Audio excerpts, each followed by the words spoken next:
Si Fès et Meknès sont à jamais associés à Moulay Idriss et Moulay Ismaïl, Marrakech semble vibrer encore au souvenir de 3 souverains qui l'ont façonné pour l'histoire, érigée et conquise dans des élans de piété, de volonté de grandeur, celle qui scelle le sort des cités historiques à la fois de leurs bâtisseurs. Youssef ibn Tachfin, Abdelmoumen ibn Ali et Moulay Ahmed al-Mansour, 3 itinéraires, un même parcours pour accéder au cœur d'une ville. Le choix des 3 est judicieux parce que le premier, Youssef ibn Tachfin, va créer la ville. Le second, en passant par le fils de Youssef Ali, jusqu'à Abdelmoumen, la deuxième dynastie almohade, va agrandir la ville et la mettre au niveau d'un immense empire. Et le troisième créera une autre extension en direction du sud, puisqu'il arrivera jusqu'à Tombouctou. Si on les prend maintenant d'après leurs origines, c'est intéressant parce qu'ils peuvent bien résumer l'histoire du pays. L'un est Sahraoui, le premier, Youssef ibn Tachfin. L'autre, Abdelmoumen, il est de la montagne, du Haut-Atlas. Et le troisième, Ahmed al-Mansour, il n'est pas seulement de la vallée du Dra, son origine, mais il est arabe shérif alors que les 2 autres sont berbères. Le mausolée où repose Youssef ibn Tachfin semble à l'image de la modestie que l'histoire a bien voulu reconnaître au fondateur des Almoravides. Décrit par Ibn Abizar dans son rôle de Kertas comme un homme brun, de taille moyenne, maigre, peu de barbe, voix douce, yeux noirs, nez aquilin et cheveux crépus, Youssef ibn Tachfin est avant tout un stratège et un pieux guerrier.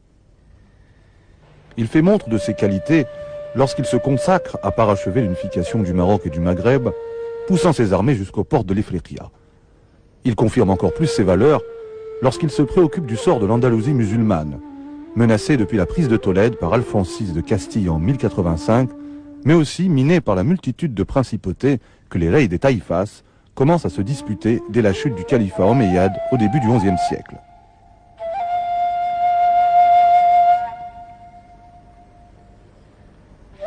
Répondant au premier appel d'El-Mu'tamid ibn Abbad, Youssef ibn Tachfin débarque à Algésiras, reprend la route du nord pour affronter les armées d'Alphonse VI lors de la fameuse bataille de Zlaqa en 1086, saluée comme une victoire éclatante de l'islam sur les frondes de la Reconquista.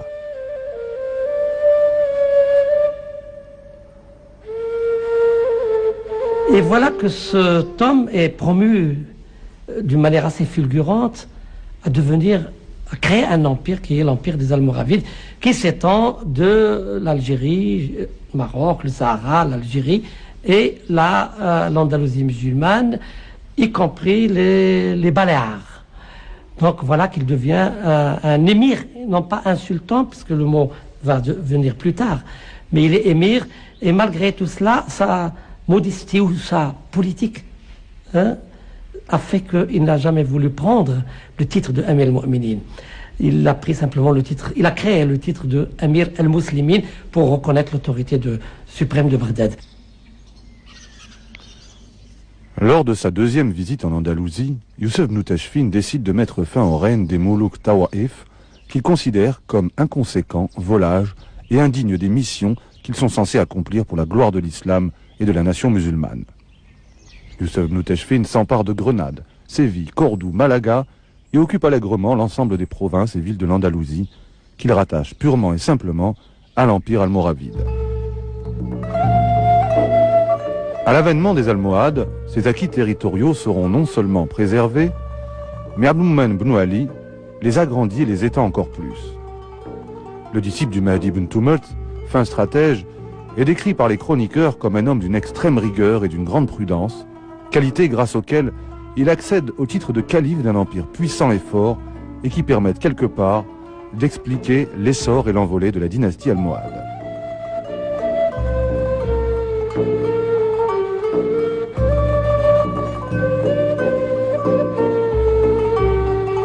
On peut attribuer en très grande partie à cet envolé au génie de Abdelmoumen ibn Ali, stratège, administrateur, grand organisateur, aussi grand aménageur de l'espace. Et il donne donc de cette manière-là la ligne de conduite que vont suivre ses descendants, son fils Youssef, Yaqub, Mansour, petit-fils, etc.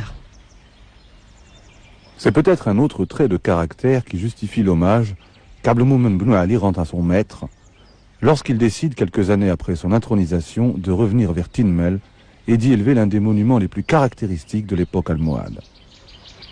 Perché en haut d'une colline, l'œuvre de Abd al-Mu'min ibn Ali s'élève sur, dit-on, l'emplacement même de la mosquée dans laquelle prêchait le Mahdi ibn Tumult. Le monument a fait l'objet, début des années 90, d'une restauration réussie qui a permis de sauver in extremis ce bijou de l'art almohade. La mosquée de Tinmel, plus que toute œuvre bâtie par Abd al-Mu'min, demeure à coup sûr la réalisation qui synthétise le mieux la profondeur de la fidélité du disciple pour un maître qui a réussi à former non un homme, mais un véritable conquérant bâtisseur.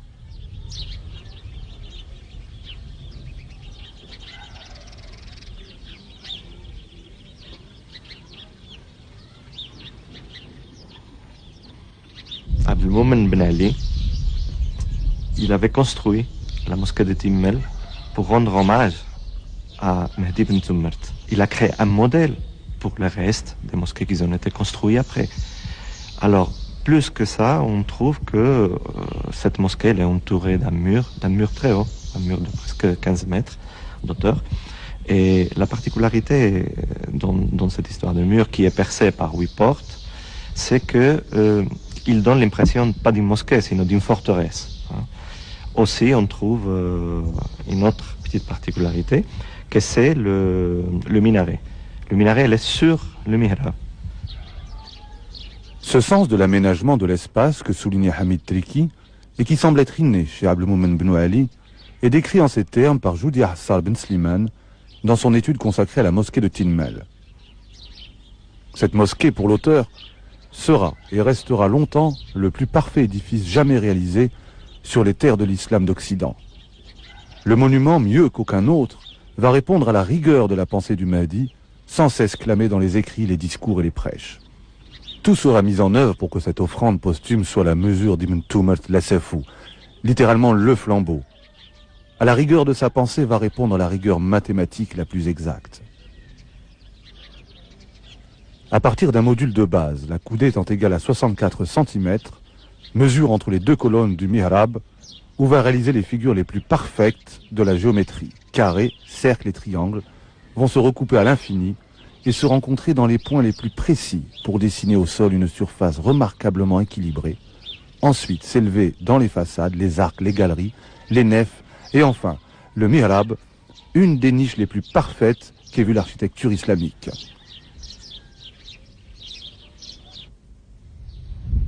Abd al-Mu'min ibn Ali déploie la même finesse et la même ingéniosité lorsqu'il lance les travaux de la Koutoubia, symbole de Marrakech et témoin de ces époques fabuleuses. Construite donc par le fondateur de la dynastie et terminée par son petit-fils Yaqub al-Mansour, la Koutoubia se distingue aussi par l'équilibre de ses proportions étudiées au millimètre près. L'intérieur de l'édifice surprend par l'alignement de ses 6 salles que des voûtes en arc et colonnes traversent symétriquement. Construite en pierre extraite des collines de Guiliz et en grès rose, la mosquée et son minaret ont fait l'objet d'une restauration qui leur permis de retrouver ses éclats aux couleurs qui changent selon l'exposition du soleil et qui offre un spectacle unique, quel que soit l'endroit où on se place.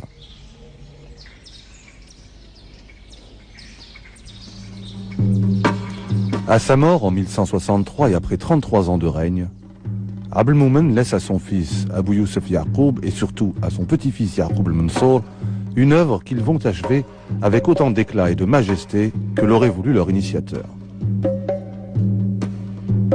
Yaqub al-Mansour parachève les travaux initialement lancés par son grand-père. Parmi l'œuvre de ce grand roi almohade, l'intérêt qu'il porte au Ribat al-Fath, dont Abd al-Mu'min avait bâti le noyau initial.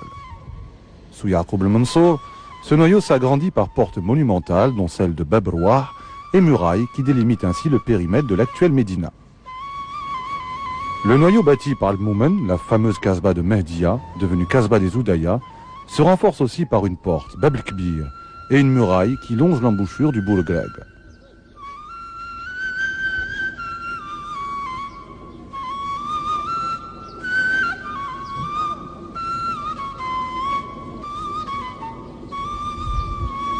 La ville se voit aussi dotée de la mosquée inachevée de la Tour Hassan, sœur jumelle de la Koutoubia et de la Giralda de Séville, au moment même où s'érige la Casbah de Marrakech, ses palais et sa mosquée El Mansour.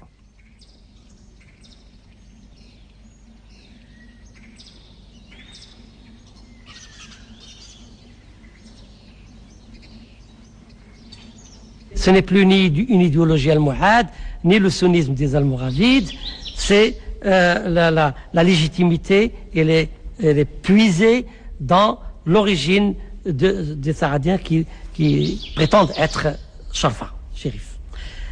À partir de là, il y a une conjoncture spéciale qui a fait que on peut tout au mieux dire que Ahmed Mansour Dabi, au XVIe siècle, sous les Saadiens, a été un homme, disons, né sous la bonne étoile. En fait, il a su bien tirer profit du travail de ses prédécesseurs et notamment de Abdelmalek Sadi, son frère aîné, qui, lui, a tout préparé. Il est mort malheureusement trop jeune dans la bataille des Trois Rois. Et voilà, il y a vacance du pouvoir et Ahmed Mansour est là, il le prend.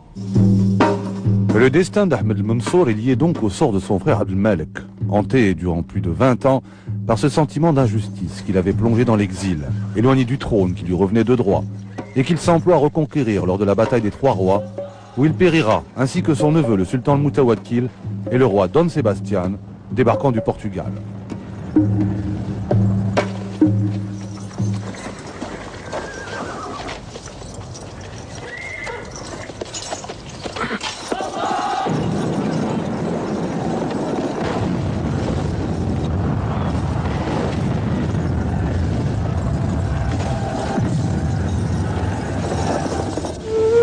Moulay Ahmed Mansour Dahabi, légitimé par la victoire de ses armées dans la bataille des Trois Rois, demeure le plus prestigieux des sultans saadiens.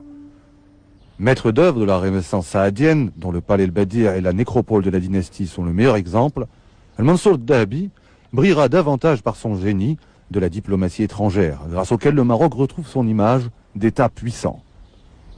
D'abord, en faisant face aux hostilités européennes qui commençaient à convoiter le Maroc, convoitise allant jusqu'aux menaces d'occupation des côtes. Ensuite, en ouvrant des voies vers le sud, à travers l'expédition de Tombouctou, qui permettra de dominer le trafic saharien et empêcher ainsi les Portugais de dévier les échanges commerciaux par le golfe de Guinée. Cette prospérité commerciale va drainer dans les caisses de la trésorerie une richesse fabuleuse qui permettra à Marrakech de renouer avec son ancienne splendeur dont elle porte encore des traces.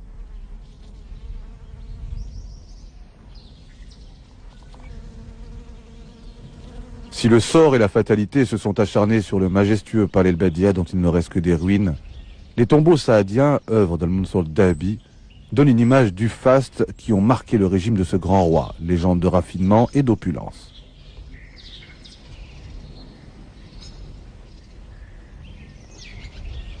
Le temps s'écoule. Décades, décennies, siècles et bientôt millénaires. Marrakech, au creux de ses intimes pensées, continue de chérir ses grands bâtisseurs, ces hommes nourris de la sève de sa terre, attachés aux racines de leurs convictions et qui l'ont élevé au rang de cette cité mythique et emblématique.